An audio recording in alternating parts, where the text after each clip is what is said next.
बापरे, 8 वर्षांपासून पोषण आहार शाळा खोलीतच पडून. अहिल्यानगरमधील प्रकार. मुख्याध्यापकाकडून याची सगळी रक्कम वसूल केली जाणार.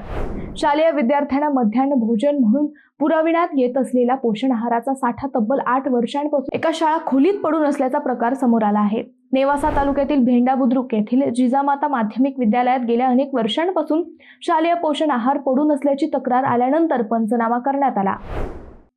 या खोलीत तब्बल 228 किलो तांदूळ, 344 किलो वाटाणा, 80 किलो मूग डाळ, 325 किलो मिश्र तांदूळ, 175 किलो मीठ, 25 किलो मसाला आढळून आलाय.